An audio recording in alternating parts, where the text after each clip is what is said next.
This is the NBC Theater.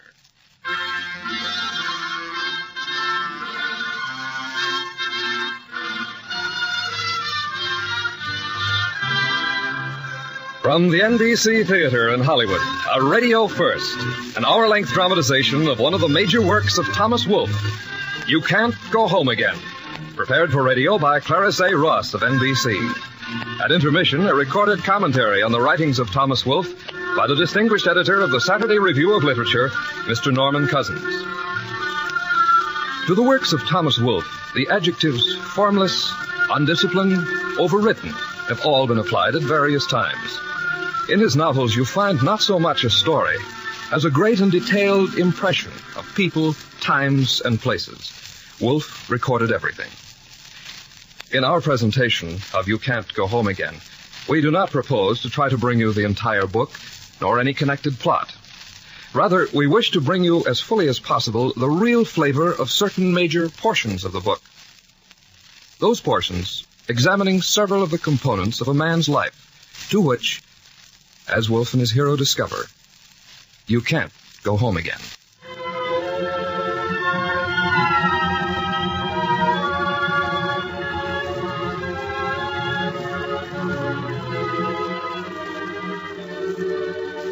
When George Webber turned at last to examine everything he knew, everything he had learned, he found that it all led to a decision which was the hardest he ever had to make. For 9 years, since the publication of his first book, his dearest friend had been his editor, Fox Edwards, his dearest friend and the father of his spirit.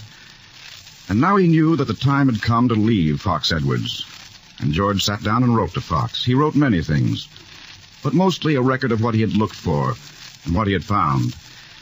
And what he had found was that you can't go home again. You can't go home to your family, home to your childhood, home to romantic love, home to a young man's dreams of glory and of fame, home to exile in some foreign land, home to the old forms and systems of things which once seemed everlasting, home to the escapes of time and memory.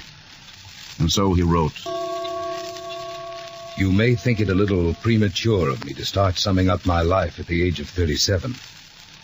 But believe me, it is not egotism that prompts me to do this. My whole experience swings round, as though through a predestined orbit, to you, to this moment, to this parting. So bear with me, and then farewell. You can't go back to your family, back home to your childhood. Forgotten memories return to me, old songs, old faces.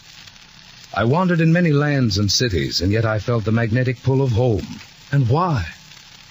Why, if it did not matter? And if this little town and the immortal hills around it were not the only home I had on earth? Your Aunt Maud died last night. Stop. Funeral Thursday in Libya Hill. Stop. Come home if you can.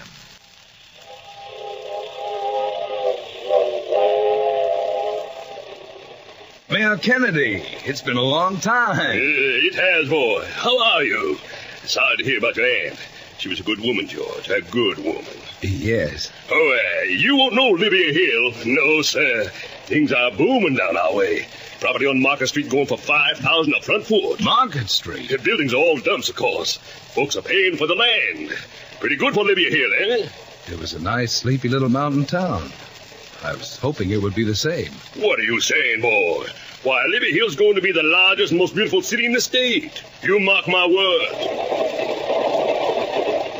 Something had happened to the past. What was it? Now in the train, another face, another voice. Judge Rumford Bland of Libya Hill, old and evil and corrupt, died and stained with evil through his blood, his bone, his flesh. Blind, corrupt, evil old man. Good evening, Weber. Oh, Judge Bland. Sit down, son. Let the dead bury their dead. Come, sit among the blind. There are a lot of people on the train from home, Judge. Mayor Kennedy. Yes, I know. As eminent a set of stinking rats as were ever gathered together within the narrow confines of a Pullman car. How are the folks? Why, Aunt Ma's dead. I'm going home to the funeral. Dead, is she? So you're going down to bury her? And do you think you can go home again? What? How do you mean? Answer me. Do you think you can? Why, yes, Look here, Judge Bland, I haven't done anything. You sure? The guilty fleeth where no man pursueth, son. I heard you, Kennedy, and you, Parson Flack, and Banker Riggs. Remember when Bland did this and that? Remember what? Remember, Banker Riggs, when you established the fastest-growing bank in the state and weren't too particular what it grew on? Remember, Parson, how you've run the town all these years? A very nice little private business, isn't it, Parson? Remember. George, boy, I've been a giddy fellow. I've spent my talents in riotous living. All the forms of hellishness that saintly fellows who go to prayer meeting know nothing of. Oh, I'll warm my old age with the memories of my own sinfulness. But I also remember other things. And maybe in my humble sphere I, too, have served a purpose of being the wild oat of the more worthy citizens. Goodbye, son. Don't forget I tried to warn you.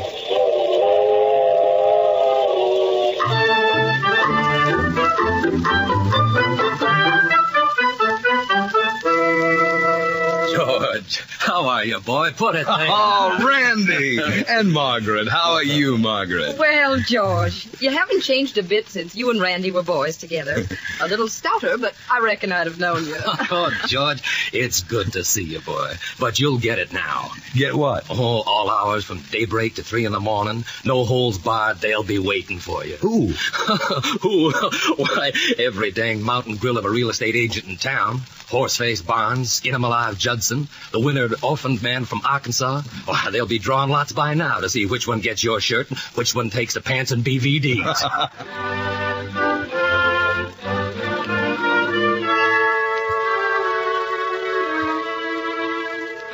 The very streets that he had known so well and remembered through the years, in their early afternoon emptiness and drowsy lethargy, were foaming with life, and there was a look on people's faces, a nervous, excited glitter, a secret and unholy glee. Listen, George, you're going to be a $2,000 a year school teacher all your life. There are worse things than being a school teacher, Sam. You really get that $2,000. It's not real estate money, you know. You can buy a ham sandwich with it. You're right, George. George, that house of your uncle's on Locust Street. Would he consider an offer? Would he take $100,000? Well, can you get it for him? Within 24 hours. Tell you what I'll do. You persuade him to sell, and I'll split the commission with you. I'll give you $5,000. It's a go, Sam. But, could you let me have 50 cents on account? Oh, make him sell, boy. What's the use of keeping it? Thousands in every deal. Never heard of anything like it. Lord, what are we coming to?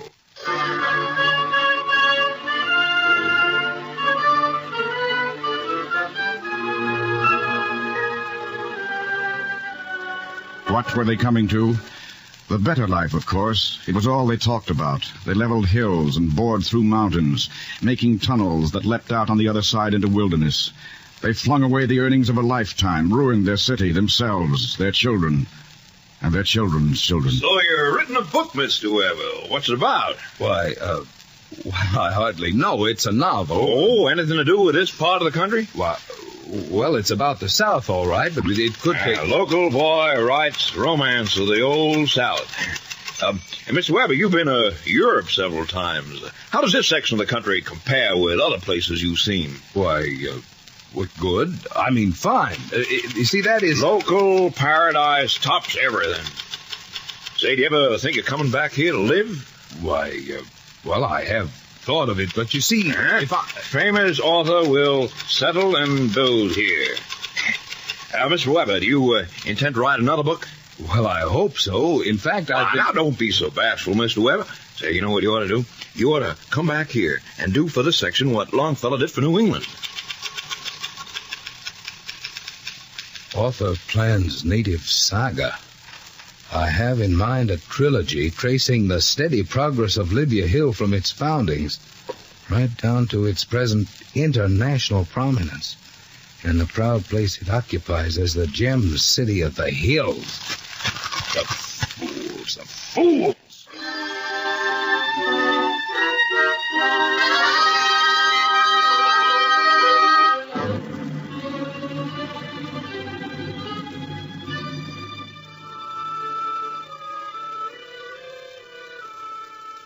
Flowers look beautiful on the grave.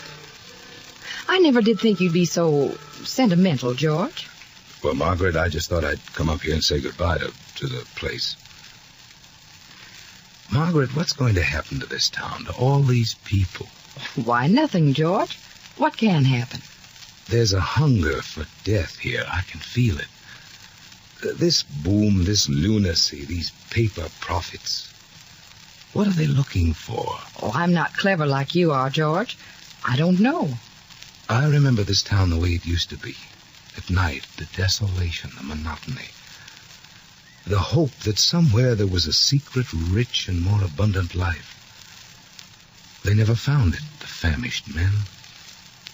The famished men wandering in the dark. I'll vow, George, I don't know what you're saying. Never heard of any man wandering around in the dark in this town. Unless maybe Judge Bland. Judge Bland. Perhaps he's the key to the whole thing. Perhaps he looked for something better, a joy and a beauty that he never found. Perhaps he's lived his life in shame because there was no work for the goodness in him, no place here for curiosity and intelligence and hope. He said something to me on the train coming down. He said, "You can't go home again." I wonder if that was what he meant.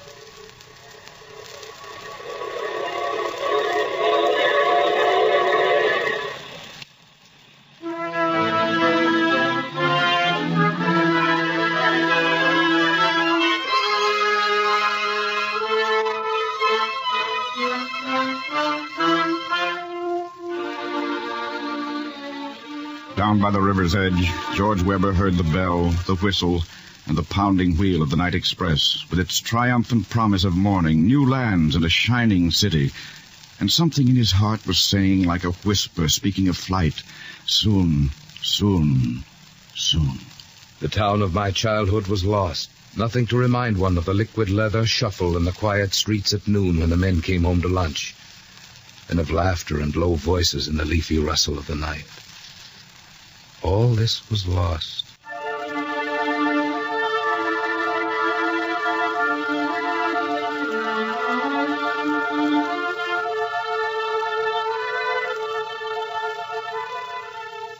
You can't go home again. You can't go home to your family, home to your childhood, home to romantic love, home to... Love is enough though the world be waning, wrote William Morris. Perhaps it was true for him, yet I doubt it. As for myself, I did not find it so. Even while I was most securely caught up and enclosed within the inner circle of love's bondage, I began to discover a larger world outside. It came upon me little by little, almost without my knowing it. I should never have tried to come back to her. She was older than I, married, living with her husband and her grown daughter. But I loved her, don't you see? Oh, George, isn't it awful? Have you come to where it says, Miss Esther Jack, whose work has won her recognition as one of the foremost designers in the modern theater? Oh, George, isn't it awful? You're reveling in it, and you know it. The excellent fooling that is implicit in these droll settings, elvishly sly, mocking, and, need we add, expert. Darling, you should see your face. Elvishly sly. Now, isn't that too delightful? Why, that quaint little jerk. These droll settings. Oh, I am swooning, sweetheart. Pass the garlic. I didn't write it. I can't help it if they write things like that. You know these theater critics. But do I get fed or must I starve here while you wallow in this bilge? I am not wallowing. You're laughing it up. You're gloating over it. Woman, do you know I haven't had a bite to eat all day? Now, do I get fed or not? Will you put your excellent fooling in a steak? Yes. Is that what you'd like? A steak? Will you make me one of your droll and expert sauces? Oh, yes. Whatever you like, I will make it for you. Why will you make it for me? Because I love you. Because I want to feed you and to love you. Will it be good? will be so good that there will be no words to tell its goodness. It will be so good because I can do everything better than any other woman you will ever know. And because I love you with all my heart and soul. Then this will be such food as no one ever ate before. Oh, yes, George. Yes, darling, it will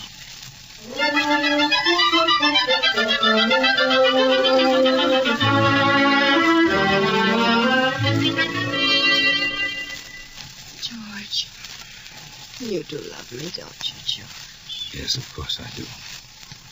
Will you never leave me? Don't ask me things like that. I've told you I love you. I've also told you I've got to be free to live my life and do my work. You know that, don't you? Yes, darling, I know. You hear it, but do you know it? George, you will keep loving me forever, won't you? Forever? Please, George, I need to know. Will you keep on loving me forever? Look out there. Where? Across the street in that warehouse window. Was he there again? George, why does he sit like that? Never changing his expression, never moving. Who is he, George? What is he? He's forever. There's your forever.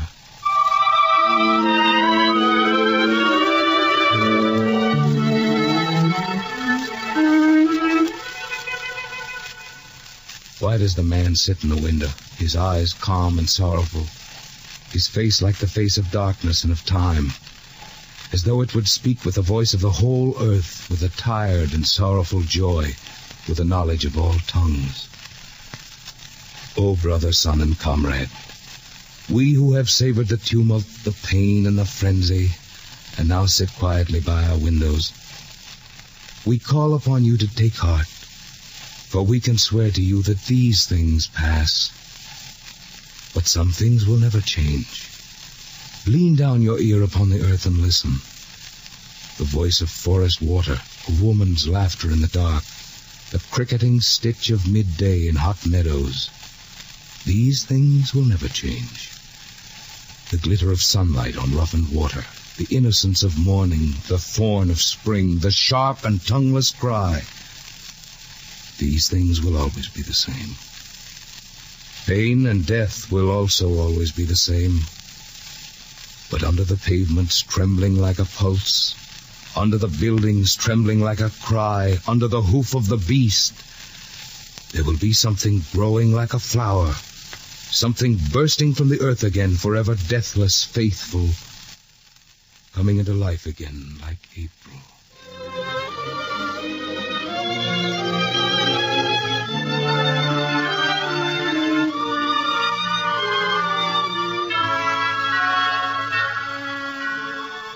I won't do it, Esther. There's no use in trying to mix our two worlds. They're different, that's all. But it's going to be such a nice party, dear. Why, some of the most wonderful people in town will be there. Oh, please, George. I don't care who's going to be there. I've got work to do. Honestly, George, once you get an idea in your head, you hang on to it in the face of reason itself. Now, really, how can you be a writer and take no part in life? Listen to me, George. I don't ask much of you, but come to my party just to please me. All right, Esther. All right. I'll go.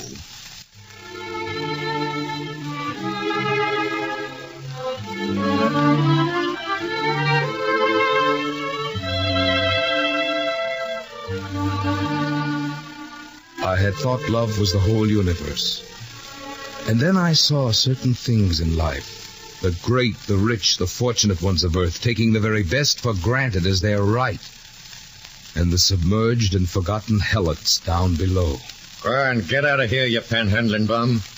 You ought to be ashamed of yourself. Go on, get yourself a job like a man. What's wrong, John? These bums, always hanging around. They got no right to bother the kind of people we got in this building. Yeah, looks like a busy night tonight. Yeah, you better get yourself over to the front elevator. It goes off in 5 minutes, and Mrs. Jack's party will be starting. If I've carried up one package tonight, I've carried up 50. That'll be the Jack's cook buzzing again. Them and their big parties. I'm coming. Hey, John, if you want a date after work tonight, I got it all fixed up with a couple of hot blondes. How about it, huh? You get out of here, Herbert. Get in the elevator and get your mind off women. If you ever had a blonde, you wouldn't know what to do with her. I'm coming, will you?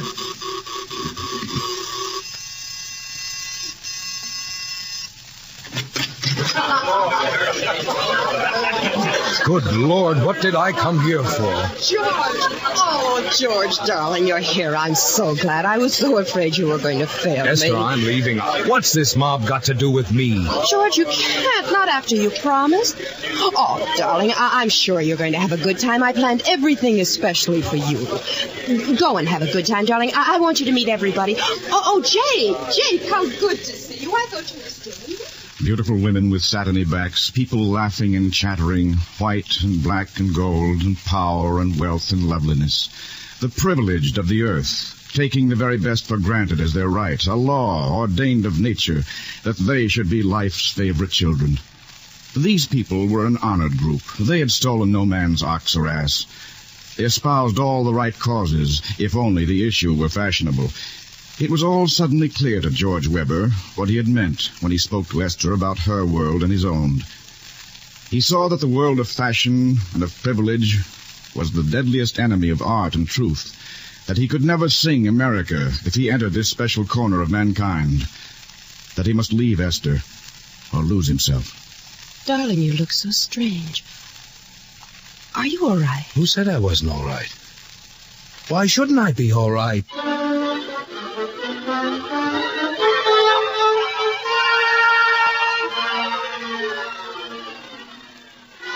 The party was almost over when the fire broke out. Excitedly, the dwellers in the great and fashionable building filed down into the street, watched the firemen fight and win against the flames, and filed back in again. No one was injured. I began to be conscious of the submerged and forgotten helots down below, who with their toil and sweat and blood and suffering unutterable supported and nourished the mighty princelings at the top. No one was injured except that George Webber, standing in a nearby drugstore, heard a reporter phoning in his findings to the city desk. Nah, just the two of them. Both elevator men. John N. Borg, age 64, of Jamaica, Queens, and Herbert Anderson, age 25, Southern Boulevard, the Bronx. Yeah, they was both on the elevators trying to get the tenants out, and somebody pulled the wrong switch and trapped them between floors. Nah, nobody knows. Management's keeping it quiet. Want me to stick around, Mac? Okay.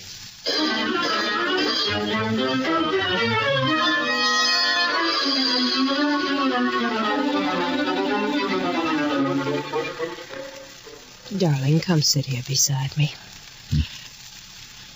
George, wasn't it all strange? The party and the fire? Yes. Well, what does it matter? Everything's over. There's nothing left but us. Do you know, I think about you all the time. Do you know, I once tried to write a story about you. Did I ever tell you? No, tell me. Oh, I was ready to burst with it. But when I tried to write it, all I could say was, long, long into the night I lay, thinking of you. I couldn't write anymore, but that one line keeps haunting me. Because that's the story. Oh, dearest, that's the whole story. In the whole world, there's nothing more. Love is enough. Tomorrow I will tell her. Not tonight, but tomorrow. And it would be better if I did not tell her that I love her still, that I will always love her. If she knew that, she would never understand. Never understand tomorrow. That a tide was running in the hearts of men. And I must go. Love was not enough. There had to be a larger world. And to reach it, there had to be honesty, sincerity, and no compromise with truth.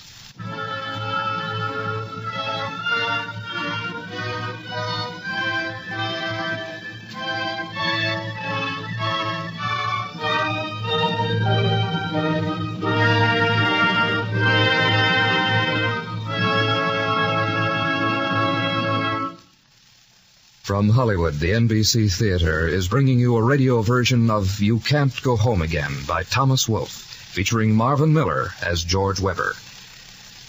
And now, our intermission commentator, Mr. Norman Cousins.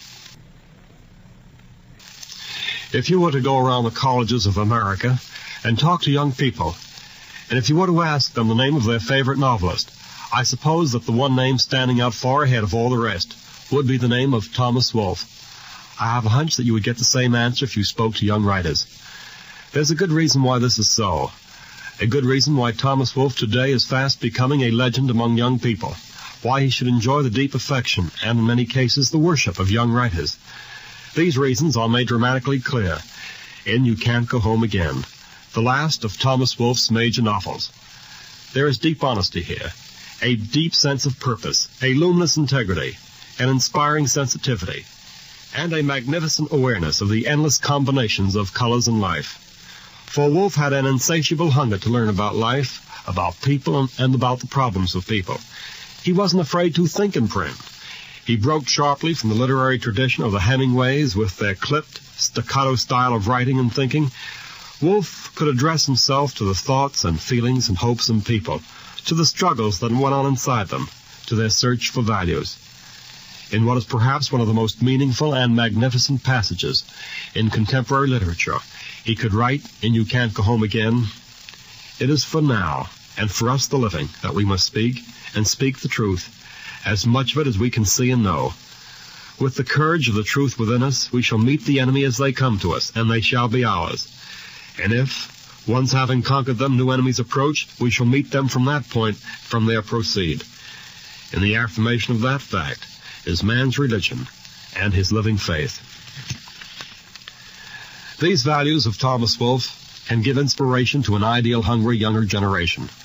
The shiny, surfacey enthusiasm of the 20s and the bitter disillusion of the 30s gave way to the search for purpose and ideals in the 1940s.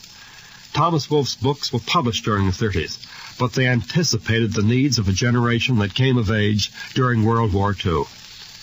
As a novelist, Thomas Wolfe was almost an encyclopedia of what not to do. In his books, what seemed to start out as the main trunk of a story would go rambling off into branches and yet other branches until the trunk was all but lost. There was almost no story structure or novel continuity. Yet, if we think of Wolfe, not as a novelist, but as an autobiographical dramatist, as an interpreter of inner conflict in man, as a sensitive observer of a fast-changing world, then his true claim to literary greatness will be firm and unchallenged. Thank you, Mr. Cousins. Our radio version of You Can't Go Home Again will continue from Hollywood after a brief pause for station identification.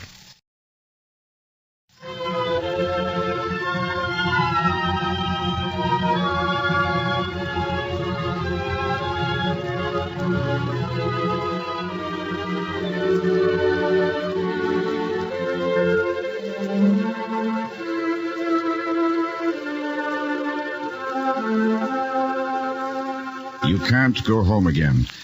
You can't go home to your family, home to your childhood, home to romantic love, home to a young man's dreams of glory and of fame, home to... I was enamored of that fair Medusa, Fame. All the guises of Fame's loveliness I had dreamed of since my early youth. I had wanted to be loved and to be famous. I had known love, but fame was still elusive. And in the end, I had to have her. George Weber's novel, Home to Our Mountains, was published in November 1929. In writing it, he had drawn upon the experience of his own life. He had written about his hometown, about his family, and the people he had known. That was what caused the trouble. He tried to tell the truth about the little segment of life that he had seen and known. His book took the hide off the whole community, and as a result, it also took the hide off George Weber.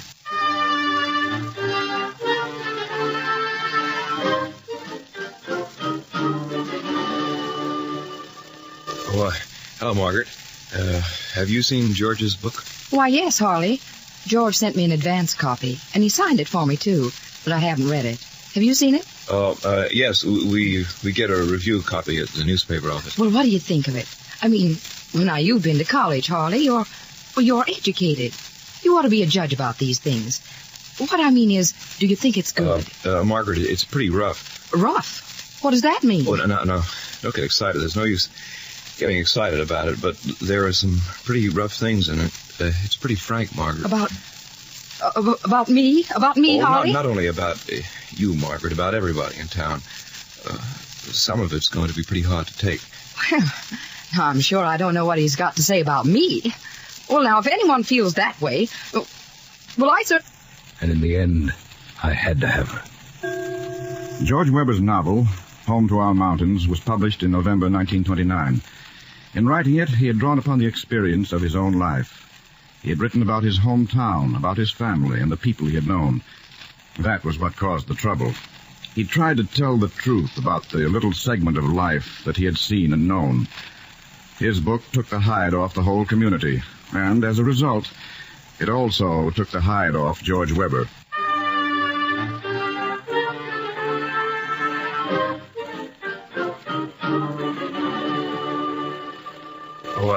Hello, Margaret. Have you seen George's book? Why, yes, Harley. George sent me an advance copy, and he signed it for me, too, but I haven't read it. Have you seen it? Yes, we get a review copy at the newspaper office. Well, what do you think of it? I mean, well, now, you've been to college, Harley. You're educated. You ought to be a judge about these things. What I mean is, do you think it's good? Margaret, it's pretty rough. Rough? What does that mean? Oh, no. Don't get excited. There's no use getting excited about it, but there are some pretty rough things in it. It's pretty frank, Margaret. About me? About me, Harley? Not only about you, Margaret, about everybody in town.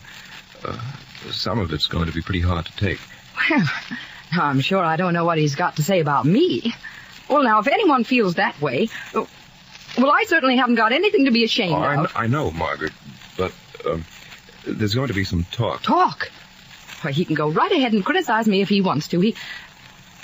I've lived all my life in this town. Everybody knows I've never done anything immoral. I certainly don't know what he... Harley, is it bad? It's pretty bad, Margaret. But don't worry, we'll just have to wait and see.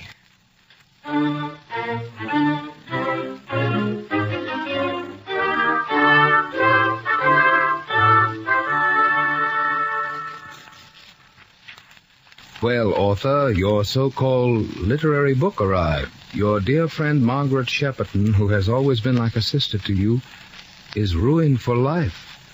You have made her out no better than a wanton woman. You have disgraced your friends, never come back here. You are the same as dead to all of us. If I saw a mob drag that monkey-fied carcass of yours across the square, I would not say a word.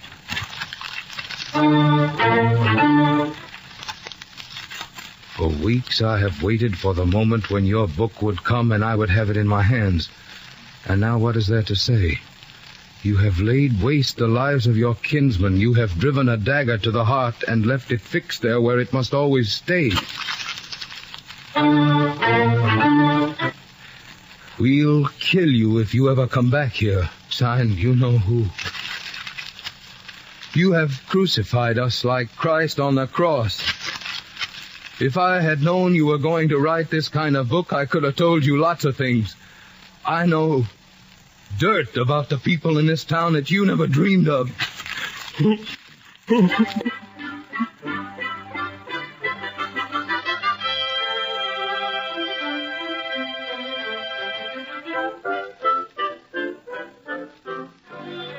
In New York, George's book received a somewhat better reception than at home. In fact, he began to make all kinds of new and fabulous friends. This, then, was fame at last. My boy, it was wonderful of you to come to my little party. Wonderful. Oh, it was nice of you to invite me, Mr. Oh, call me Peyton, son, and don't thank me. I ask myself, why does a man have money? Except to help the young, the deserving, and the brilliant, eh? Well, I wouldn't say I was... It's intolerable, George. Intolerable. Did I hear them say you teach school? Intolerable. Couldn't happen anywhere but in America. I'll be back from this trip to Europe in a month, and I'm going to see that things are done for you. Whatever you want, George, just let me know.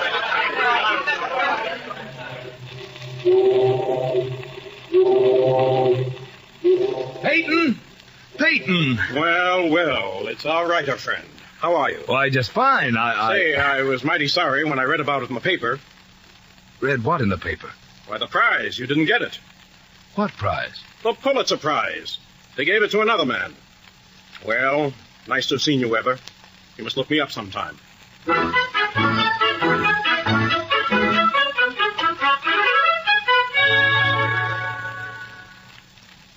So much for his friend, the millionaire. Yet, let no one say that George was bitter. And then there was Dorothy. Dorothy was a beautiful and rich young widow, and her husband was recently dead. Oh, Algy. Algy, it's all for you, Algy. Come back to me. George. Oh, George, my poor boy, don't go. You just don't understand. I want to be so good to you.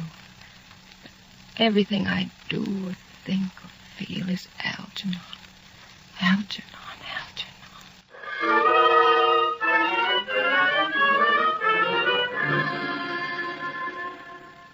It was very fine and high and rare, and George Weber went away. He knew he was not fine enough, yet not for a moment should you think that he was bitter. And then there was another girl, and her he understood.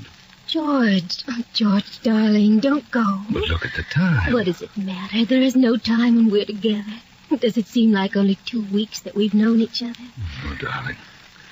Seems as though I'd known you all my life. Oh, yes, George, yes. That's the way it is for me, too. Oh, darling, put your arms around me. Like this? Yes, George. Oh, will you do one little thing for me if I ask you to? Oh, darling, anything. Anything you ask me if I can. I want you to use your influence to get me into the Cosmopolis Club.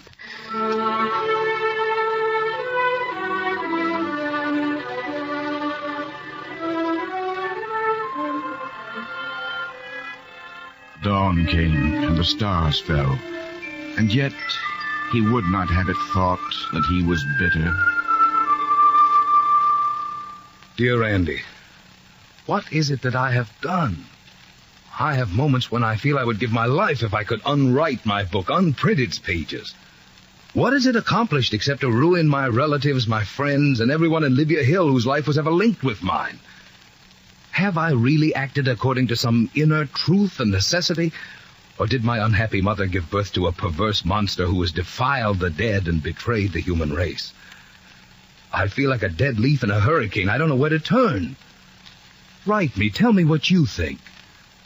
Yours ever, George.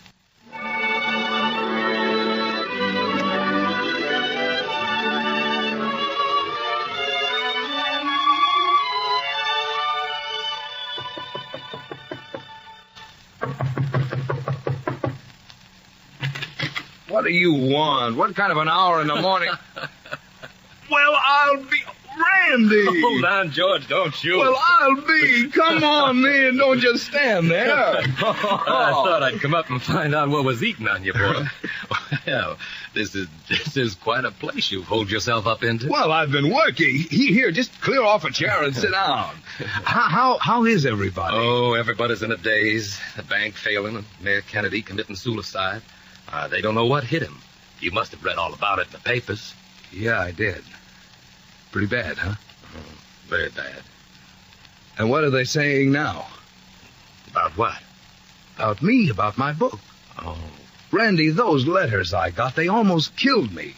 Isn't there anybody there who cares about the book itself? Anybody who understands what I was trying to do? I should think you'd know more about that than anyone. All right, then. Small, two-timing bunch of crooked jackasses. They've done their best to ruin me. That's always the fate of the real artist. He gets driven out by the tribe. George, of all the people I have ever known, you are the least qualified to play the wounded fawn. Huh? What's the matter with you, boy? Stop ranting. You drove yourself out of the tribe years ago. Now, don't you fool yourself into believing you were driven out by force. You're right, of course. I don't know what gets into me. That's better. Now what comes next? You started a new book? Oh, look around you. Papers, ledgers, notebooks. Thousands of words, hundreds of ideas, dozens of scenes, but no book. Time's getting away from me. Gets away before I even know it's gone. Time. Seems to me you've used your time pretty well. Oh, no, I haven't. You know the only reason I've done all this work is because I'm so confounded lazy. Lazy? Plain lazy. I keep working because I'm afraid to stop. Because it's such hard work getting started again. I'll bet you anything. All these fellas who are supposed to be such hard workers are just the same. You take old Thomas Edison, pretending he works all the time because he likes it. You don't believe that? I do not. I bet he wishes he could stay in bed every day until 2 o'clock and then go on down to the pool hall. Then what keeps him from it? Every time he wants to lie in bed until 2 o'clock, he hears the voice of his old man. His father? Why, he's been dead for years. That doesn't matter. He still hears him. Just as he's rolling over to get an extra hour or two, I'll bet he hears old Pa Edison hollering from the foot of the stairs, telling him to get up, and he's not worth power enough to blow him sky high. They were all the same. They were always poor orphans, and school was always 6 miles away, and it was always snowing. George, that's why you get up, because you're afraid not to. That's how it'll be with me for the rest of my life. Every time I dream of tropic isles and plucking breadfruit from the trees, I'll hear the voice of the old man. Thus conscience doth make cowards of us all. I'm lazy. But every time I surrender to my baser self, the old man hollers from the stairs.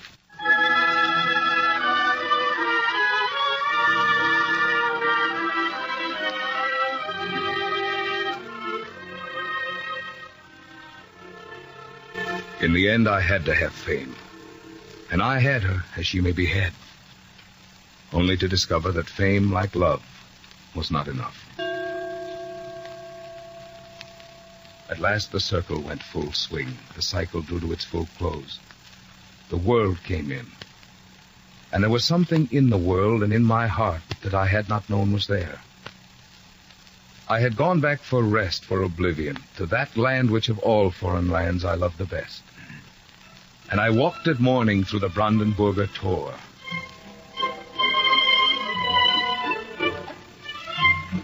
Oh, I've never had such a holiday, Heinrich. The whole city seems to be filled with music. All for me. For you and for the Olympic Games, my friend. But I ask you, is there anything on earth like Berlin in May? Nothing. It is so fortunate that you came here. Germany loved your books before, but now she has taken you to her heart. And the sales. Never has my publishing house known anything so wonderful. Wait, what's that? What, George? Coming along the street there. Looks like some kind of parade. Ah, no. It is not a parade. You will see them every day. Those are the fine boys of the Wehrmacht. Look at their fine, straight backs. Have you ever seen anything so brave? He saw the uniforms of olive green, the smacking, booted feet, the young faces shaded under iron helmets. But the people were making holiday, and Berlin was glorious, and this could not be sinister or bad.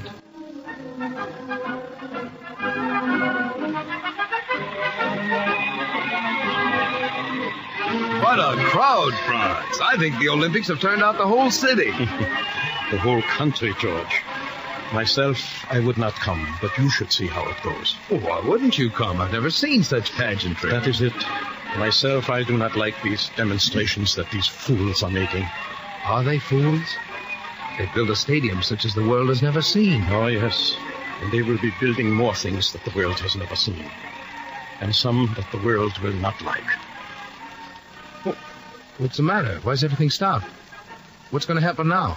It means that this leader is coming now, this Führer. You had better stand up when everyone else does, George. You are an American, but you had better stand up.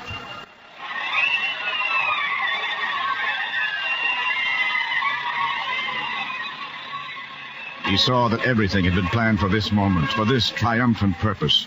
It all went beyond anything the games themselves demanded. But the games were thrilling, and this could not be bad. Are you happy, my George? Happy?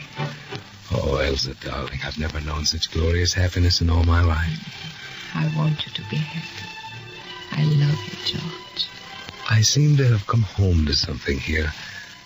I've known so many years of wandering and exile, and now I've come home to Germany. And to you. George, you will always be lonely, perhaps. You're an artist. The artist is a religious man, and he's lonely. But perhaps not so much now. Elsa, is anything the matter? You seem worried about something. No, nothing. We will not talk about it. Oh, yes, we will. Now, what's the trouble? No trouble, not with me. It was a friend of my family. They came and got him last night. They? The police. Well, what for? They do not say. They never say. George, it happens to so many. It is better not to talk. Something was happening to him. It came to him in whispers, in phrases, in looks of fear and smiling faces that hid despair.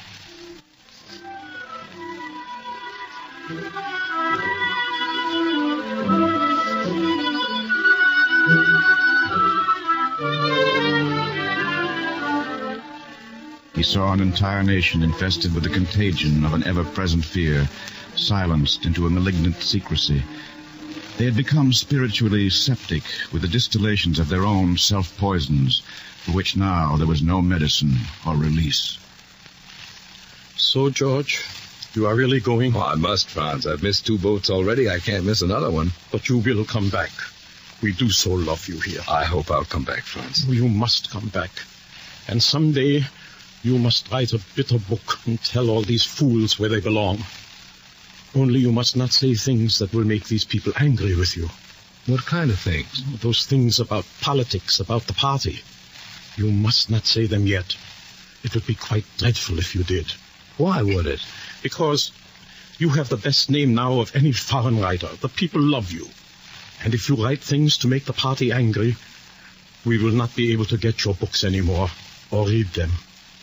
Franz, a man must write what he must write. Then, if you had to say some things about the party, you would say them? Yes. Even if it meant that we could no longer read what you write?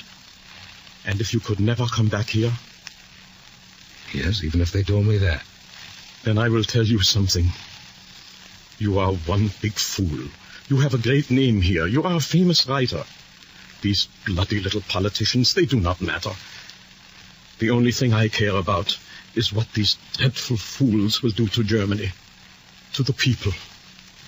You do like the people, George. Yes. Yes, you must, of course. They are a good lot. They are big fools, but they are not too bad. Well, you must do what you must do, but you are one big fool. Come on, George. It is time to go.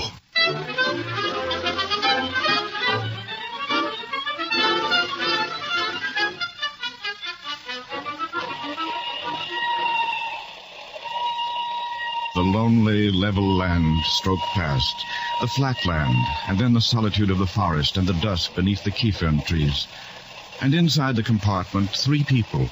3 ordinary people. Oh, pardon me, gnädige Frau. Would it disturb you if I were to smoke? Oh, certainly not. Your pardon, mein Herr. You can see the sign there. It says quite plainly, no smoking. Oh, yes, of course I've seen it. In that case, Oh, it makes no difference to me. Please smoke. I wished only to point out that the sign was there. You are an American, I believe. Yes, I'm on my way home. Weber is my name, George Weber. Ah, you are the famous writer. I've heard of you. Allow me to present myself. Herr Horst. I am delighted to meet you, Herr Weber. My name is Frau Morgan.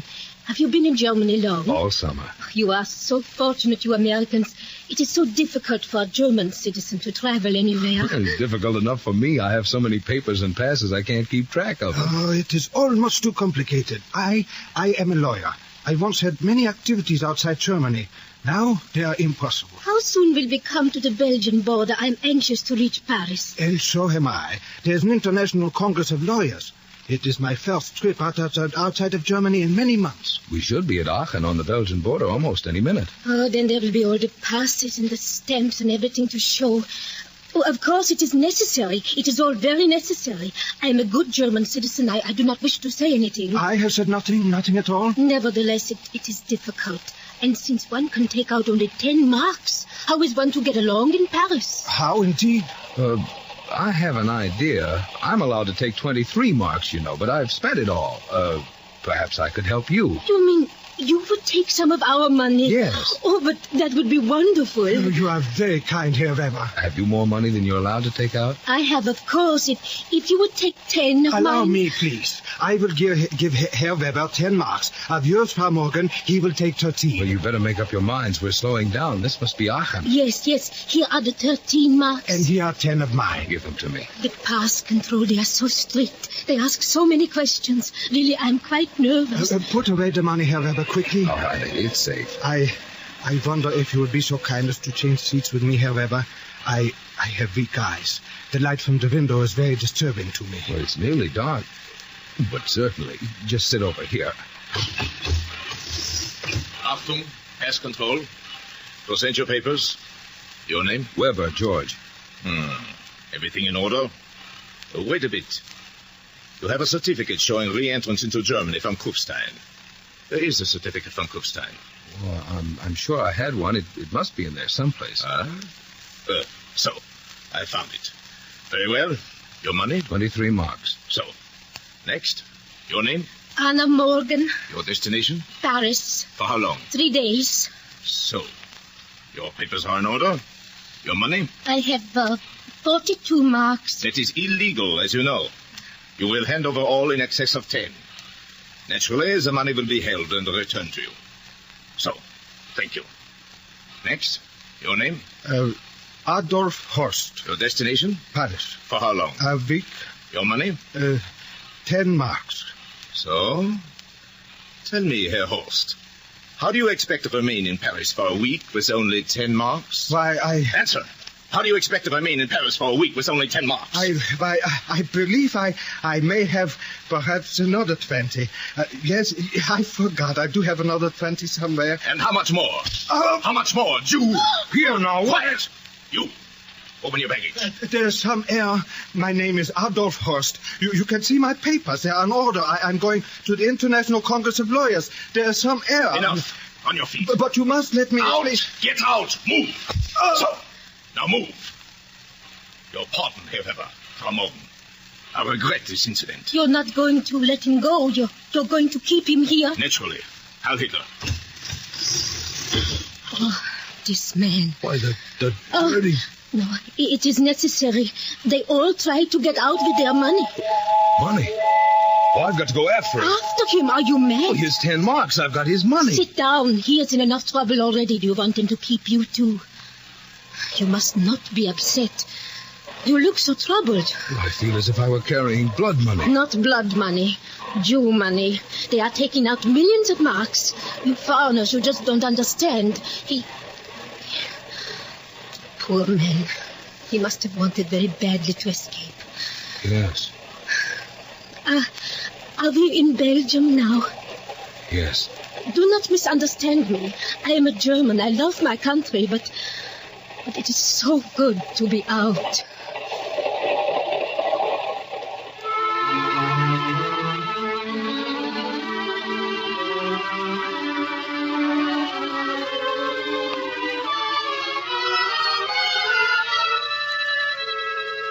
And George, too, was out. Out of that country which had meant more to him than land, so much more than place. It was the other part of his heart's home, the dark, lost Helen that had been forever burning in his blood. He knew the priceless measure of his loss, but also of his gain. For he saw finally that you can't go home again, that there was no road back. Therefore, old master, wizard Faust, old father of the ancient and swarm-haunted mind of man, old earth, old German land with all the measure of your truth, your glory, beauty, magic, and your ruin, and dark Helen burning in our blood, great queen and mistress. Dark land, old ancient earth I love, farewell.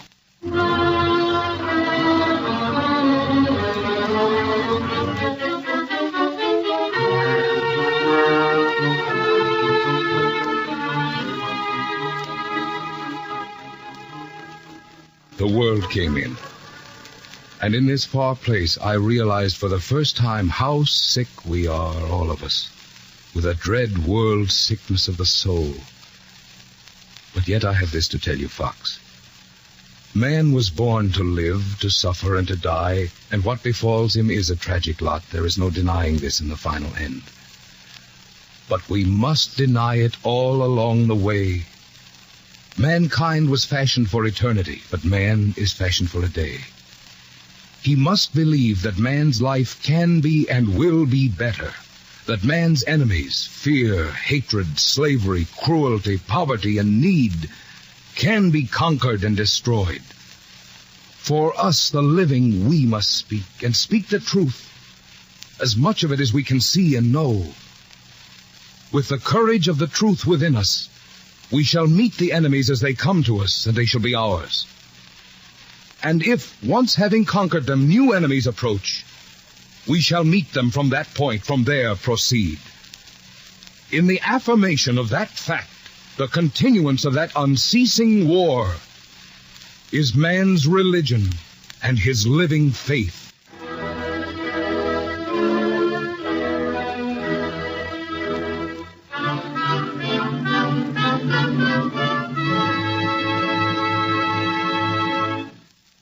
You have been listening to You Can't Go Home Again, an NBC theater production of the Thomas Wolfe novel.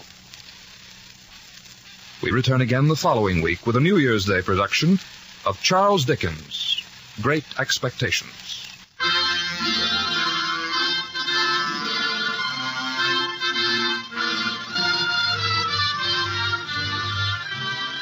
You Can't Go Home Again was adapted for the NBC Theater by Clarice A. Ross.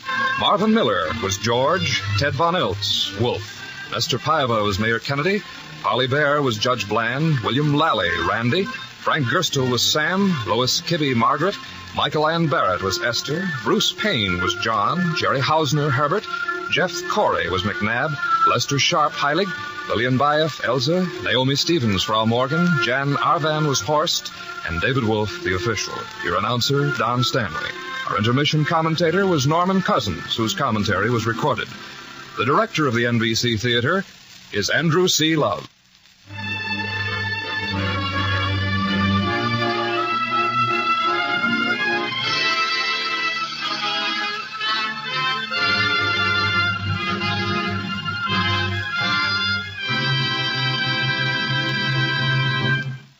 This program came to you from Hollywood. Stay tuned to NBC.